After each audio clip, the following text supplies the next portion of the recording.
ഇന്നിപ്പോൾ ഈ ചർച്ചയിൽ തന്നെ ഞങ്ങൾ വർഗീയ കക്ഷികളുമായി ഒരു കൂട്ടുകെട്ടും ഉണ്ടാക്കില്ല എന്ന് കോൺഗ്രസിന്റെ പ്രതിനിധി പറയുന്നു. പ്രതിപക്ഷ നേതാവ് വി ഡി സതീശൻ പറഞ്ഞത് ഞങ്ങൾ SDPI ചർച്ച നടത്തിയിട്ടില്ല, ഇനി നടത്തുകയുമില്ല, തീവ്രവാദ സ്വഭാവമുള്ള സംഘടനകളുമായി ഒരു ധാരണയും ഞങ്ങൾക്കുണ്ടാകില്ല എന്നാണ്.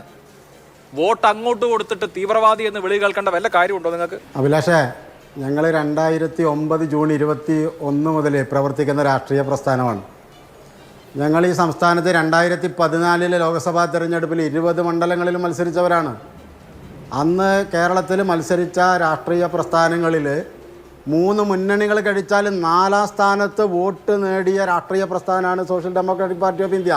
ഈ തെരഞ്ഞെടുപ്പിൽ 2024 തെരഞ്ഞെടുപ്പിൽ ഞങ്ങൾ രാജ്യവ്യാപകമായി മത്സരിക്കുന്നുണ്ട്. ഞങ്ങൾ ജാർഖണ്ഡിൽ, UP, മധ്യപ്രദേശിൽ, ഗുജറാത്തിൽ ഇങ്ങനെ തുടങ്ങി ഞങ്ങൾ പലയിടങ്ങളിൽ മത്സരിക്കുന്നുണ്ട്. ഞങ്ങൾ പല ഇന്ത്യ മുന്നണിയിലെ പല ആളുകളുമായി ഞങ്ങൾ സഖ്യം ചേരാൻ അങ്ങോട്ട് പോയിട്ടുമുണ്ട്. നേരത്തെ തമിഴ്നാട് ഭരിച്ചിരുന്ന AIDMKയുമായി ഞങ്ങൾ തമിഴ്നാട്ടിൽ സഖ്യം ചേർന്ന് ഞങ്ങളുടെ സംസ്ഥാന പ്രസിഡന്റ് നെല്ലെ മുഹമ്മദ് മുബാറക്ക് ഡെണ്ടിക്കൽ മത്സരിക്കുന്നുണ്ട്.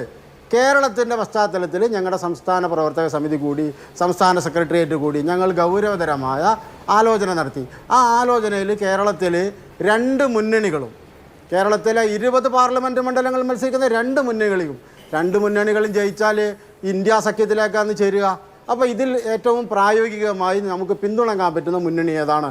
അത് ഞങ്ങൾ ചർച്ച ചെയ്ത് തീരുമാനിച്ചു. അത് ഹസനുമായിട്ടോ സതീശനുമായിട്ടോ അതല്ലെങ്കിൽ സുധാകരനുമായിട്ടോ കൂടിയാലോചന നടത്തിയിട്ട് തീരുമാനിച്ചതല്ല.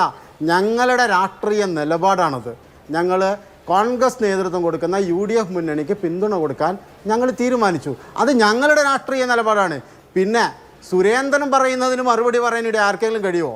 ഇവിടെ ഇന്ത്യൻ യൂണിയൻ മുസ്ലിം ലീഗ് എന്ന രാഷ്ട്രീയ പ്രസ്ഥാനം നമ്മുടെ കേരളത്തിൽ ഉള്ള ഒരു രാഷ്ട്രീയ പ്രസ്ഥാനം, പതിറ്റാണ്ടുകൾ പഴക്കമുള്ള ഒരു രാഷ്ട്രീയ പ്രസ്ഥാനം, വയനാട് പാർലമെൻറ്റ് മണ്ഡലത്തിൽ അവരുടെ പച്ചക്കൊടി പിടിച്ചതിന് ഉത്തരേന്ത്യൻ ഭാഗങ്ങളിൽ പാകിസ്ഥാനെ കൊടി പിടിച്ചാണ് പ്രചരണം നടത്തുന്നതെന്ന് പ്രചരിപ്പിക്കുന്ന, വിദ്വേഷ പ്രചരണം നടത്തുന്ന, നുണപ്രചരണം നടത്തുന്ന, വർഗീയത മാത്രം വിളമ്പുന്ന സുരേന്ദ്രൻ എന്ത് മറുപടി പറയാനാണ്? അല്ല, സുരേന്ദ്രന് മറുപടി പറഞ്ഞാലും ഇല്ലെങ്കിലും ഉത്തരേന്ത്യൻ സംസ്ഥാനങ്ങളിലൊക്കെ പോപ്പുലർ ഫ്രണ്ടിന്റെ പിന്തുണയുള്ള സ്ഥാനാർത്ഥിയാണ് രാഹുൽ ഗാന്ധി എന്ന ഒരു പ്രചരണം നടത്തും. അതവിടെ നിൽക്കട്ടെ, നിങ്ങൾക്ക് പിന്തുണ കൊടുക്കാനും മറ്റുള്ളവർക്ക് പ്രചരണം നടത്താനും ഒക്കെയുള്ള അവകാശമുണ്ടല്ലോ, അതാണ് ജനാധിപത്യം. നിങ്ങൾ എന്തുകൊണ്ട് പിന്തുണ കൊടുത്തു എന്നുള്ളത് നിങ്ങളുടെ മാത്രം കാര്യമാണ്.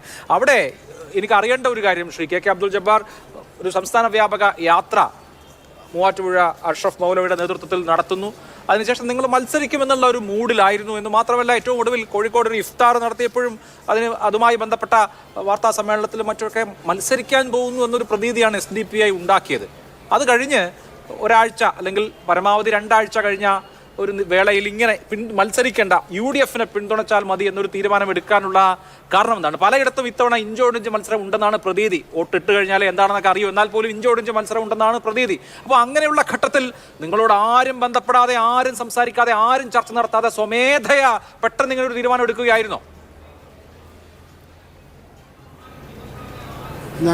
ഞങ്ങളുടെ സംസ്ഥാന അധ്യക്ഷൻ മൂവാറ്റുപുഴ അഷ്റഫ് മൗലവി വാർത്താ സമ്മേളനത്തിൽ പറഞ്ഞെന്താണ്? നിരുപാധിക പിന്തുണ പ്രഖ്യാപിക്കുന്നുവെന്നാണ്. അത് UDFൻ്റെ നേതാക്കളുമായിട്ടോ കോൺഗ്രസിൻ്റെ നേതാക്കളുമായിട്ടോ എന്തെങ്കിലും ഒരു ധാരണയുടെ അടിസ്ഥാനത്തിലല്ല. ഇത് ഞങ്ങളുടെ രാഷ്ട്രീയ നിലപാടാണ്. ഇവിടെ ഇപ്പോൾ 2 പ്രധാനപ്പെട്ട മുന്നണികളാണ്. ഇവിടെ ജയിക്കാൻ സാധ്യതയുള്ള 2 മുന്നണിയാണല്ലോ. ഒന്ന് ഇടതുപക്ഷ ജനാധിപത്യ മുന്നണി, മറ്റൊന്ന് വലതുപക്ഷ ജനാധിപത്യ മുന്നണി. BJP എന്തായാലും 20 സീറ്റിലും 1 പോലും ജയിക്കാനുള്ള ഒരു സാധ്യതയും കേരളത്തിലില്ല. ഈ 2 മുന്നണികൾ മത്സരിക്കുന്നവരിടത്ത് ഇപ്പോൾ തമിഴ്നാട്ടിൽ ചെന്ന് കഴിഞ്ഞാൽ CPIM എന്ന ഇവിടെ മത്സരിക്കുന്ന പ്രധാന രാഷ്ട്രീയ കക്ഷി ഏത് മുന്നണിയിലാണ്? കോൺഗ്രസ് ഉൾപ്പെടുന്ന അവിടുത്തെ ഇന്ത്യ മുന്നണിയുടെ ഭാഗമാണ്. രാജസ്ഥാനിൽ CPM മത്സരിക്കുന്നത്.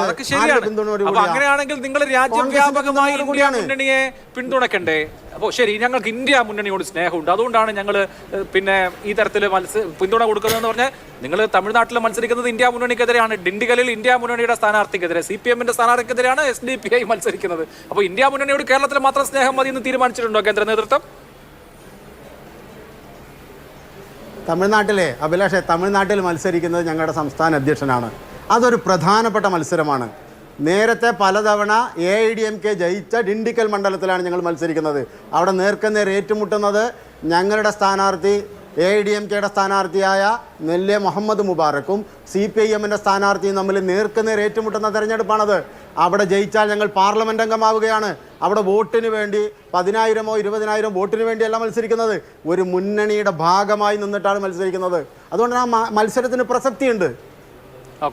പിന്നെ മറ്റു ഉത്തരേന്ത്യൻ സംസ്ഥാനങ്ങളുടെ കാര്യത്തിൽ BJPക്ക് ജയസാധ്യതയുള്ള ഒരിടത്ത് ഞങ്ങൾ മത്സരിക്കുന്നില്ല.